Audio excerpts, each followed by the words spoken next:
दिन भर ऑफिस के बाद घर आकर मैं चौंक गया। मेरी पत्नी गीता को मेरी माँ उसके बाल पकड़कर बाहर की तरफ लेकर आ रही थी। मैंने पूछा, क्या हुआ माँ? उसके साथ ये सब क्या कर रही हैं आप? माँ गुस्से से मेरी तरफ देखते हुए बोली, चुप कर नालायक, समाज सेवा के नाम से एक शादीशुदा लड़की को लाया है, तलाकशुदा लड़की, ऊपर से भिखारी घर से आई है। मुझे पता था इसके तलाक कोई ऐसे वैसे कारण से नहीं हुआ है। पहले भी उस घर में कोई बड़ा कांड किया है इसने, कुछ नहीं किया तो कोई क्यों तलाक देगा इसको? मैं अपनी माँ के आचरण से हैरान हो गया। ये क्या बात हुई? इसमें गीता की तलाक की बात कहाँ से आ गई? माँ की तरफ मैंने देखते हुए पूछा, क्या हुआ है माँ? मुझे सब खुलकर बताइए। गीता ने ऐसा क्या किया कि उसके बाल पकड़कर उसको बाहर ले जाना पड़ा?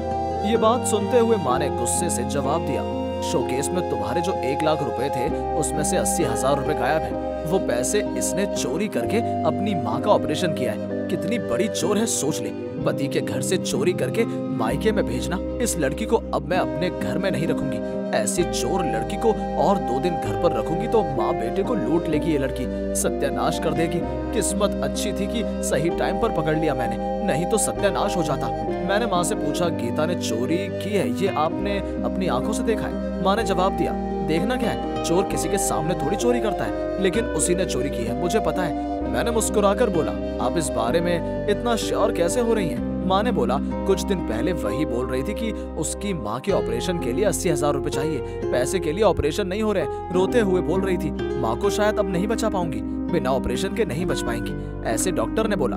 अब तो ये पानी की तरह साफ है कि पैसे इसी ने चुराए हैं। मैंने माँ को बोला, देखिए माँ, किसी पे ऐसे ही शक करना बहुत बड़ी गलती है, ऐसा बिल्कुल भी नहीं करना चाहिए। माँ ने तब भी गीता के बाल पकड़े हुए थे। अब गीता के बाल और भी कसकर पकड़कर बाहर की तरफ लेकर जा रही थी और बोलने लगी, भिखारी घर की लड़की अपने माँ के पास जाकर मर, यहाँ मरने की जरूरत नहीं है, और 80,000 रुपए जैसे भी हो वापस कर, नहीं तो पुलिस को बोलकर माँ बेटी दोनों को जेल का खाना खिलवाऊंगी।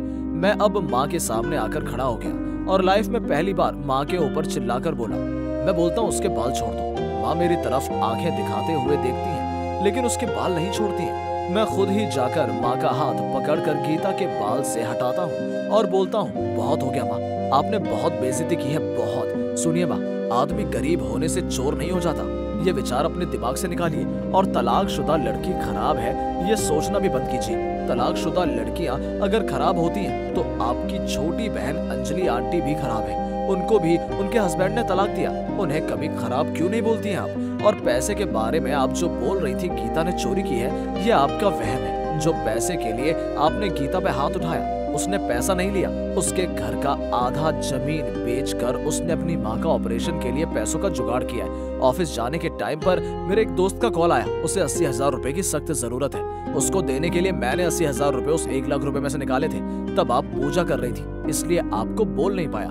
सोचा था ऑफिस से लौटकर बोलूंगा, लेकिन घर आने से पहले ही आपने गीता पर हाथ उठाया, उस पर जुल्म किया। छी माँ छी, आप ये सब जो पूजा पाठ करती हैं, ये सब लेकर आप कभी भी स्वर्ग नहीं जाएंगी। अगर आपने एक निर्दोष चींटी को भी कष्ट दिया, निर्दोष किसी जीव को तकलीफ देने से भी आपको उसका हिसाब देना पड़ेगा।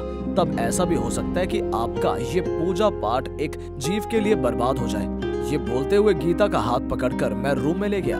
गीता के सर पर गाल पर हाथ सहलाकर बोला, माँ से बहुत बड़ी गलती हो गई है। माँ ने जो किया वो बिल्कुल भी सही नहीं किया, ये माँ की गलती है। मैंने तो माँ को बहुत कुछ बोला, देखना माँ को अपनी गलती का एहसास होगा, वो अब ऐसा कभी भी नहीं करेंगी। गीता मेरी बात सुनकर रोते रोते बोली, मैंने अपने जीवन में इससे ज्यादा और कुछ भी नहीं चाहा। एक अच्छा पति स्वर्ग जाने से भी ज्यादा शांति दे सकता है। हाँ ये सच है। रात में माँ हमारे रूम पर आकर रोते रोते गीता का हाथ पकड़कर बोलती हैं, बेटा मैंने जीवन भर प्रार्थना की है, मुझे लगा था मैंने आज तक कोई भी गलती नहीं की है, लेकिन आज मुझे पता चला मैंने बहुत गलतियां की हैं। इस उम्र में मेरे बेटे ने मुझे बहुत कुछ सिखाया है, मेरी आंखें खोल दी हैं, मुझे मेरी गलती का एहसास है। बेटा मैं आज तुमसे वादा करती हूँ, अब से एक चींटी को भी तकलीफ नहीं पहुँचाऊंगी, मुझे माफ कर देना बेटा, मैं शर्मिंदा हूँ, बहुत शर्मिंदा हूँ। गीता माँ की तरफ देखते हुए आंखों में पानी लेकर बोलती है, आपको आपकी गलती का एहसास है माँ, इससे बड़ी बात और क्या हो सकती है? मैं खुश हूँ। मैं खड़ा होकर अपनी माँ और पत्नी को देखते हुए मन ही मन में बोला, ऐसे ही बदले हमारा समाज, 2 दिन के धन संपद भूलकर इंसान एक अच्छे इंसान में बदल जाए।